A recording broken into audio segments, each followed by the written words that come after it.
Hello વિદ્યાર્થી મિત્રો, આપ સૌના યુટ્યુબ ચેનલ પર હાર્દિક સ્વાગત છે। આજના આપણા વિડીયોમાં આપણે ધોરણ 6 વિષય ગણિત પાઠ 3 સંખ્યા સાથે રમતના સ્વાધ્યાય 3.1ના તમામ પ્રશ્નોના ઉત્તરોની ચર્ચા કરીશું। પહેલો પ્રશ્ન છે, નીચેની સંખ્યાઓનો તમામ અવયવ લખો। તો આપણને પ્રશ્ન થાય કે અવયવ એટલે શું? તો ચાલો આપણે તેની બી સમજૂતી મેળવી લઈએ। તો અવયવ એટલે કે જે સંખ્યા વડે આપેલી સંખ્યાને નિશેષ ભાગી શકાય। ધારો કે અહીંયા એક સંખ્યા છે 28। 28ને આપણે 2 વડે ભાગીએ તો 2 એકા 2 અને 0 8 4 દુ 8। અહીં 2 એ 28નો એક અવયવ કહેવાય। તેને બીજી રીતે સમજીએ તો આપેલી સંખ્યાને કેટલી સંખ્યાઓ વડે ગુણાકારમાં લખી શકાય તે સંખ્યાઓને આપેલી સંખ્યાઓના અવયવ કહેવાય। હવે કોઈ પણ સંખ્યા છે એ કોઈ પણ સંખ્યાને ઓછામાં ઓછા 2 અવયવ તો હોય જ। ધારો કે અહીંયા એક સંખ્યા છે 13, તો 13ને આપણે કેવી રીતે લખી શકીએ? 13 એકા 13। બીજા કોઈના ઘડિયામાં 13 ના આવે કેમ કે તે અવિભાજ્ય સંખ્યા છે। આથી આ 13ના માત્ર 2 જ અવયવ થાય। અને કોઈ પણ સંખ્યા હોય તેને સૌથી નાનામાં નાનો અવયવ એ 1 અને મોટામાં મોટો અવયવ એ તે સંખ્યા પોતે થયું કહેવાય। ચાલો હવે આ સ્વાધ્યાય 3.1ના પહેલા પ્રશ્નની સમજૂતી મેળવીએ। તો પહેલા પ્રશ્નો છે 24। તો 24 છે એને આપણે કેવી રીતે લખી શકીએ? તો 1 ગુણ્યા 24, 2 ગુણ્યા 12, 3 ગુણ્યા 8, 4 ગુણ્યા 6। આથી 24ના તમામ અવયવ 1, 2, 3, 4, 6, 8, 12 અને 24 થયા કહેવાય। આ જ રીતે બીજો પ્રશ્ન કે 15 છે એ 15ના તમામ અવયવ। તો 15 એકા 15 અને 3 ગુણ્યા 5। તો 15ના તમામ અવયવ 1, 3, 5 અને 15 કહેવાય। આ જ રીતે ત્રીજો પ્રશ્ન કે 21ના તમામ અવયવ। તો 21 એકા 21 અને 3 સતા 21। તો 21ના તમામ અવયવ 1, 3, 7 અને 21 કહેવાય।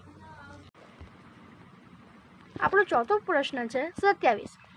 તો 27ને 1 ગુણ્યા 27 અને 3 ગુણ્યા 9।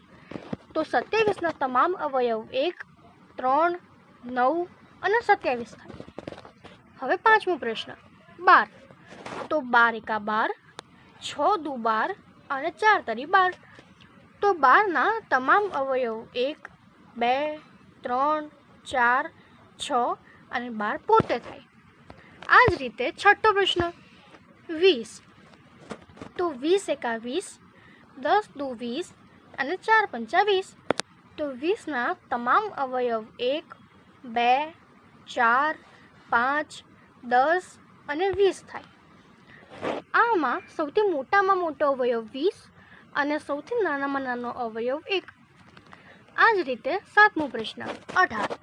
તો 18 એકા 18, 9 દુ 18 અને 6 તરી 18।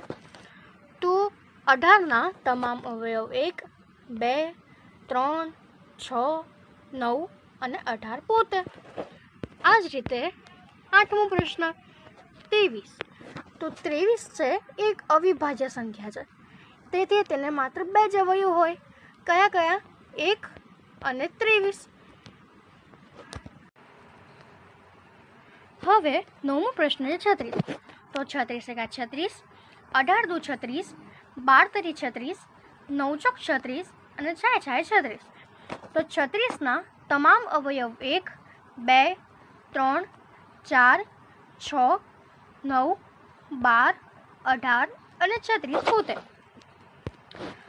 જો મિત્રો તમને આ વિડીયો ગમે તો તમે લાઈક, શેર અને સબસ્ક્રાઈબ જરૂરથી કરજો।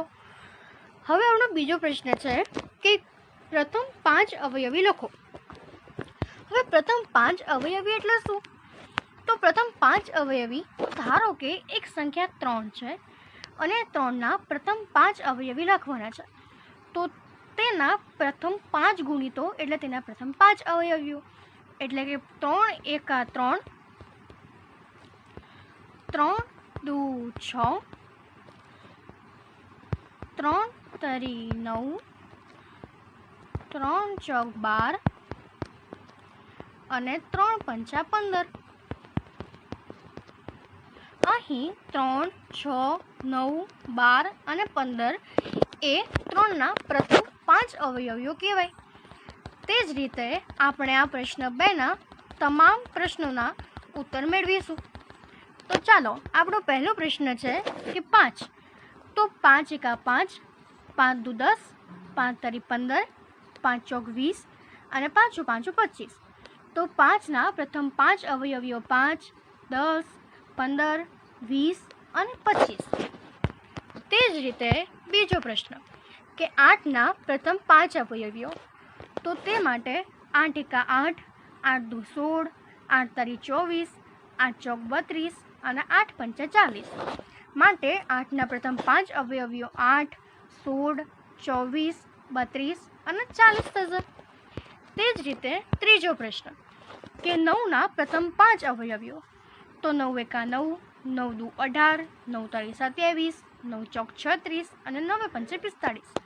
તો 9ના પ્રથમ 5 અવયવીઓ 9, 18, 27, 36 અને 45 થશે.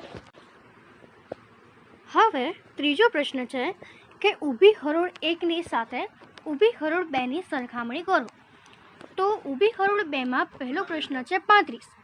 તો 35 જે છે એ 7નો એક અવયવી કહેવાય, કેમ કે 35 બરાબર 7 ગુણ્યા 5, એટલે 7 અને 5 એ 35ના અવયવ કહેવાય, એટલે 35 જે છે એ 7નો એક અવયવી કહેવાય.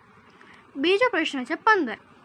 તો 15 દુ 30, એટલે 15 એ 30નો એક અવયવ કહેવાય.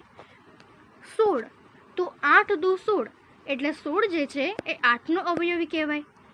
તેવી જ રીતે 20. તો 20 જે છે એ 20નો અવયવ કહેવાય, કેમ કે આપણે પહેલાં વાત કરી તેમ કોઈ પણ સંખ્યા છે તેના 2 અવયવ હોય. સૌથી નાનામાં નાનો અવયવ 1 અને મોટામાં મોટો અવયવ તે સંખ્યા પોતે. અને પાંચમો પ્રશ્ન કે 25. તો 25 જે છે એ 50નો એક અવયવ કહેવાય, કેમ કે 25 દુ 50. હવે આપણો ચોથો પ્રશ્ન છે કે 100 સુધીના 9ના બધા અવયવી શોધો. તો ચાલો આને આપણે એક ઉદાહરણ દ્વારા સમજીએ કે 10 સુધીના 3ના બધા અવયવી શોધો. તો તે કેવી રીતના થશે? તો આપણે 3નો ઘડિયો ત્યાં સુધી લખીએ કે જ્યાં 3ના ઘડિયામાં 10 ના આવે. હવે આપણને ખબર છે કે 3ના ઘડિયામાં 10 તો ન આવે, પણ 10 ઓછા 1 એટલે 9 એ 3ના ઘડિયામાં આવે. તો આપણે 3નો ઘડિયો ત્યાં સુધી લખીએ કે જ્યાં સુધી 9 ન આવે. એટલે 3 એકા 3, 3 દુ 6, 3 તરી 9 અને 3 ચોક 12. અહીંયા 12 જે છે એ 10 કરતાં વધી જાય છે, તેથી આપણે 12 ન લઈ શકીએ. તેથી 3 તરી 9, એટલે અહીં 3, 6 અને 9 એ 3ના 10 સુધીના બધા અવયવી થયા કહેવાય. તેવી જ રીતે આ ચોથો પ્રશ્ન છે કે 100 સુધીના 9ના બધા અવયવી શોધો. તો તેમાં આપણે 9નો ઘડિયો ત્યાં સુધી લખીએ કે જ્યાં સુધી 100 ન આવે, પણ 9 છે એ એના ઘડિયામાં 100 નથી આવતા, એટલે 100 છે એ 9 વડે વિભાજ્ય નથી. તેથી 100 ઓછા 1 બરાબર 99, અને 99 છે એ 9 વડે વિભાજ્ય છે. તેથી આપણે 9નો ઘડિયો ત્યાં સુધી કરીએ કે જ્યાં સુધી 99 ન આવે. એટલે 9 એકા 9, 9 દુ 18, 9 તરી 27, 9 ચોક 36, 9 પંચા 45, 9 છંગ 54, 9 સીતા 63, 9 વીટા 72, 9 9 81, 9 દા 90, 11 9 99. અહીં 12 9 108 થઈ કે જે 100 કરતાં વધારે છે, તેથી આપણે તેને ના લઈ શકીએ.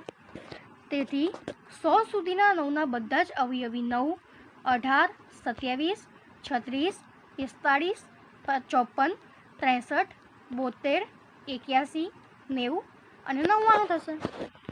અગર જો તમને આમાં કોઈ પણ પ્રોબ્લેમ હોય તો તમે કમેન્ટ સેક્શનમાં જણાવી શકો છો. Thank you.